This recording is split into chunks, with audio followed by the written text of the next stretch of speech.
Gospodin s vama. Čitanje Svetog Evanđelja po Mateju. U ono vrijeme uđe Isus u hram. Dok je naučavao, prištupiše mu glavari svećenički i starješine narodne, te ga upitaše: kojom vlašću to činiš? Tko ti dade tu vlast? Isus im odgovori: i ja ću vas jedno pitati. Ako mi na to odgovorite, ja ću vam kazati kojom vlašću ovo činim. Krst Ivanov odakle li bijaše? Od neba ili od ljudi? A oni umovahu međusobno: reknemo li od neba, odvratit će nam. Zašto mu dakle ne povjerovaste? A reknemo li od ljudi, strah nas je mnoštva. Ta svi Ivana smatraju prorokom. Zato odgovore Isusu: ne znamo.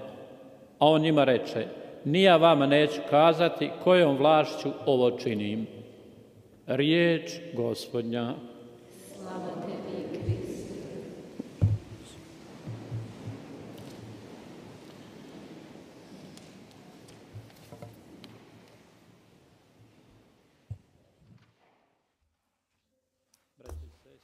형제자매 여러분, 예수님께서는 다시 성전에 계십니다. 많은 사람들 앞에 계십니다. 모든 사람들이 그분을 둘러쌌습니다. 그래서 아주 지혜롭다고 하는 사람들도 그 자리에 있었습니다. 물론 그분의 말씀이 그들에게는 아주 성가셨습니다. 왜냐하면 많은 군중이 예수님의 말씀에 흥미를 느꼈기 때문입니다. 곳곳에서 예수님을 따랐기 때문이죠. 이런 예수님의 대중성, 그들은 또 예수님으로부터 어떤 진실한 진리를 찾고자 했습니다.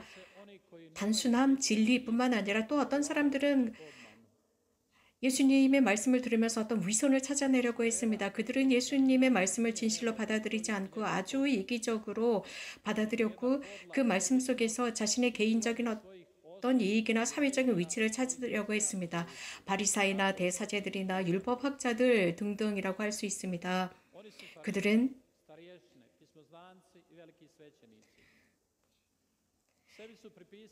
과거에 아주 중요한 유명한 사람들과의 직접적인 관계를 맺고 있다고 생각합니다. 그래서 아론의 후예들,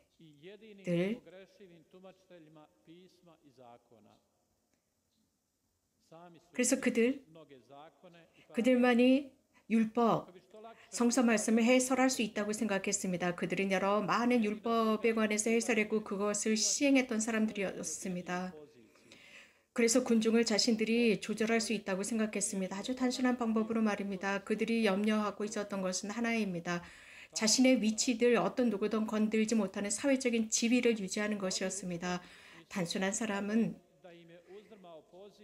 그분의 말씀을 듣고 겸손하게 실행하는 것입니다. 스승이라고 하는 것은 자신의 안전한 위치, 이 말을 유지하는 것이 아니라 모든 곳곳에서 안전하게 모든 사람들을 인도하는 사람입니다. 그 말은, 그가 전하는 그 말은 자신의 모든 행동으로부터 드러나야 하는 것이 스승입니다. 즉 예수님 주변에는 이렇게 바른 것이 있었고 의로운 것이 있었습니다. 그분의 말씀과 행동 속에서 드러났기 때문에 사람들은 그분을 따랐습니다. 그분께서는 어떤 이상형을 넘어서는 분이었습니다. 그렇기 때문에 그들은 예수님으로부터 위협을 느꼈습니다. 자신들의 어떤 이익의 중심을 예수님께서 망가뜨리는 것 같았습니다. 모든 가능성, 즉 속일 수 있는 모든 가능성이 무엇인가 찾아내려고 했습니다. 자신들의 사회적인 지위나 위치를 지키기 위해서였습니다. 성서나 예언자들의 말씀뿐만 아니라 그들은 어떤 누구도 새로운 어떤 해설이나 새로운 것을 할 수 없도록 그들 스스로가 저지하고 있었고 자신들의 말, 자신들의 가르침만이 정당하다고 생각했습니다. 이런 환경, 영역, 분위기 속에서 예수님께서 말씀하십니다.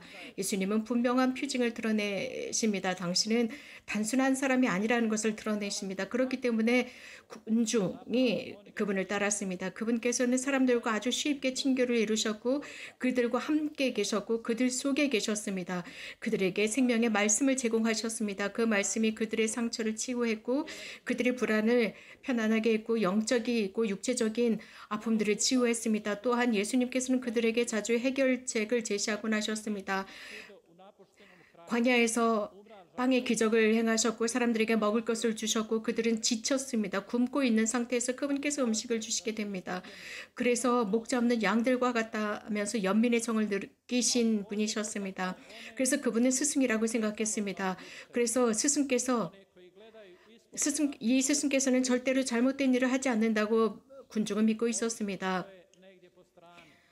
이런 상황 속에서 그들은 이 군중, 백성 속에서 자신들의 자리를 찾을 수가 없었습니다. 혼란스러웠습니다. 그러나 예수님의 이러한 말씀 속에서 그들은 하느님을 모독하는 말을 찾아내려고 애를 쓰고 안달을 하고 있었습니다. 이런 속에서 세례자 성요한 제자들도 예수님께 물었지만 또 당시에 권한을 가지고 있었던 사제들이나 율법학자들이 예수님을 찾아갑니다. 그래서 도대체 무슨 권한으로 이런 것을 가르치느냐고 묻습니다. 그러자 예수님께서는 여러 번에 걸쳐서 그들이 하고 있는 질문에 대해서 대답을 하셨습니다. 과연 누가 이러한 권한을 주었느냐? 예수님은 여러 다양한 방법으로 대답을 하셨는데 지금 이들은 직접적으로 물었습니다. 어디로부터 오느냐? 세례자 요한은 예수님의 권한이 아버지로부터 온다는 것을 분명하게 인정하고 확인해 준 바가 있었음에도 불구하고 그들은 예수님께 직접으로 묻게 됩니다. 그래서 복음사가는 신학적이고 어떤 개념적인 면에서 이것을 분명하게 언급하지 않으면 안 되었습니다. 그래서 오늘 이 복음에서는 아주 신비롭게 비밀스럽게 아무런 대답도 하지 않습니다. 이러한 권한이 어디서부터 오는지 대답하지 않으십니다. 오히려 그들에게 되묻습니다. 그 대사제들에게 묻습니다. 세례자 성요한은 어떤 권한으로 세례를 주었느냐라고 되묻습니다. 여기에 답을 하면 나도 답을 하겠다라고 말씀하십니다. 자, 이 반문은 굉장히 대답하기 어려운 것이었습니다. 예수님을 적대하던 그들은 이러한 반문을 듣고 굉장히 힘들어하고 불쾌하게 생각합니다. 예수님의 권한에 관한 것, 예수님의 권한과 세례자 성요한의 권한에 관한 이 두 가지는 서로 연결되어 있습니다. 여기에 관해서 그들은 대답할 수가 없었습니다. 세례자 성요한과 예수님은 친척 관계였습니다. 이 두 분은 이스라엘 백성의 대사제들에게 있어서는 이 두 분의 관계에 관해서 제대로 읽어내지 못했고 이해할 수가 없었습니다. 세례자 성요한은 메시아를 준비하는 분이었습니다. 그 메시아는 아직은 숨겨진 비밀스러운 분이었습니다. 당시 동시대 사람들 속에서 메시아는 고통당하고 있었습니다. 오늘 복음에서 예수님은 모든 스승 중에 스승으로 드러나십니다. 그분의 모든 메시아적인 사명이 드러나고 있습니다. 예수님께서는 오늘 이 복음에서는 어떤 대단한 사상가로 소개되지는 않습니다. 혹은 어떤 의견을 내놓는 평론가도 아닙니다. 단지 예수님은 권한을 지니신 분이십니다. 그 권한은 천상 아버지 성부께로부터 받은 권한을 지니신 분으로 드러납니다. 그렇기 때문에 이스라엘 백성이 그분을 따르게 됩니다.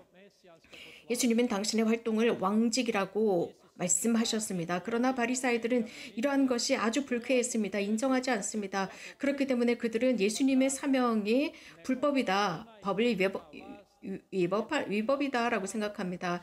예수님이 잘못됐다라고 생각합니다. 그러나 예수님 이전의 예언자들도 선포하고 예언해 왔습니다. 그러나 그들의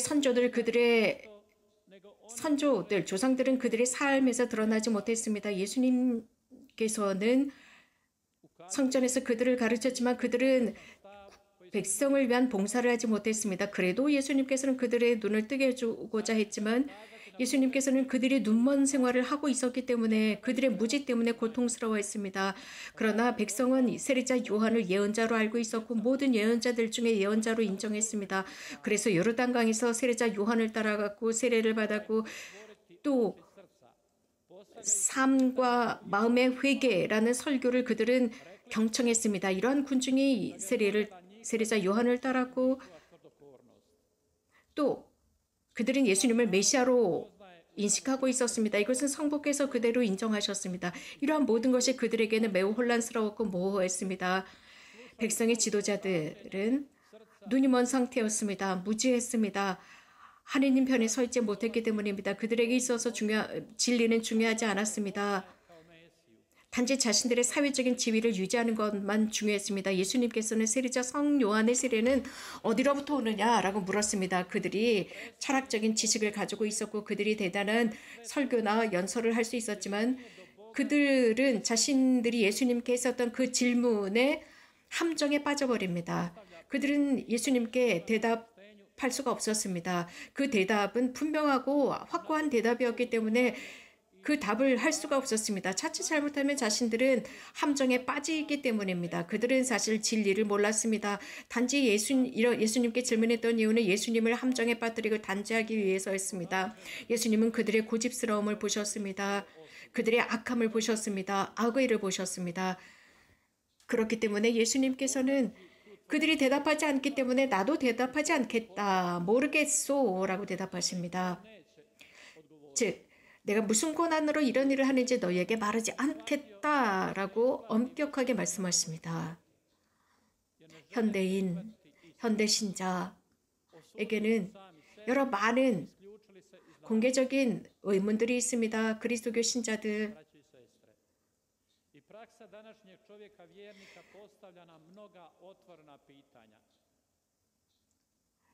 신자들에게 있어서는 교회에 여러 오르드에 계신 분들이 성령께서는 교회의 모든 청상들을 통해서 우리들에게 가르침을 주십니다.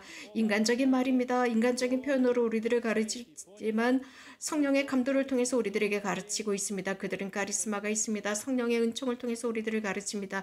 이것이 교회의 교계입니다. 이렇게 하기 위해서는 자유가 필요하고 깨끗한 정결한 마음이 필요하며 여러 다양한 확신과 전통과 또 여러 가지 환경과 분위기도 필요합니다. 새로운 모델, 새로운 삶의 스타일, 말하는 방법, 특히 단순한 신자들에게 있어서 이러한 모든 것들이 요구되고 있습니다. 그러나 그 목적은 한 가지입니다. 진리를 가르치는 것입니다. 그 진리는 예수님의 말씀입니다. 이 진리는 분명해야 합니다. 그리고 무엇인가 구애받으면 안 됩니다. 복음은 오랜 전통 속에서 사람들을 가르쳐 왔습니다. 우리가 살고 있는 이 시대, 우리는 오늘 복음의 메시지를 잘 알아듣도록 초대받고 있습니다. 특별히 대림 시기에 그렇습니다. 예수님의 활동과 세례자 성요한의 그 활동은 우리들에게도 해당되는 것입니다. 우리들 모두가 정결함을 위해서 요르단으로 향해야 합니다. 그래서 눈을 떠야 합니다.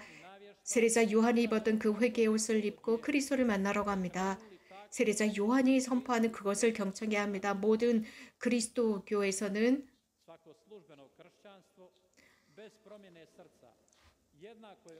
백성을 이끌었던 지도자들, 그들이 가면을 벗고 예수님의 진실한 모습을 하느님의 백성에게 가르쳐야 합니다. 자신의 본 모습을 그대로 드러내면서 말씀을 가르치는 것입니다. 이 시기에 우리도 그렇습니다. 영적인 눈먼 상태에서 우리들의 죄의 상태에서 나와서 그분의 뒤를 따라갑니다. 순수한 마음, 신앙 속에서 배운 그 가르침을 가지고 따라가는 것입니다. 종교적인 형식주의나 관습이나 혹은 습관에 의한 이런 종교적인 행사나 혹은 참여가 아닙니다. 그리스도를 분명하게 따라가는 것입니다. 오늘 복음 말씀이 우리들에게 전하는 바와 같습니다. 다른 사람들이 아니라 바로 이 대림식이 우리들이 그 모습 그대로를 따라가는 것입니다. 그러므로 많은 설명이 우리들을 바꾸어주는 것이 아닙니다. 그분의 말씀을 실천하는 것이 우리들을 변화시킵니다. 형식주의는 율법학자들이나 대사제들이나 바리사이들에게는 대단히 중요했습니다. 그래서 우리는 이런 질문을 해보아야 합니다. 우리가 그들과 함께 걸어가고 있는가? 우리들의 행동이 혹시 이런 종교적인 형식주의에 빠져 있는 것은 아닌가? 우리가 공식적으로 설명한 모든 말에 의해서 판단받을 것입니다. 우리가 형식적으로 설명하고 말로만 한 것이 아닌가 잘 보아야 합니다. 스승의 말씀, 그 말씀이 우리들을 완전하게 치유할 수 있습니다. 단 마음으로 받아들일 때입니다. 그러므로 이 시기는 우리들을 위한 은총의 시기, 진리의 시기로서 형식적인 모든 것으로부터 우리가 자유로워질 수 있는 기회입니다. 그 결과 바른 주님의 길을 준비할 수 있습니다. 아멘.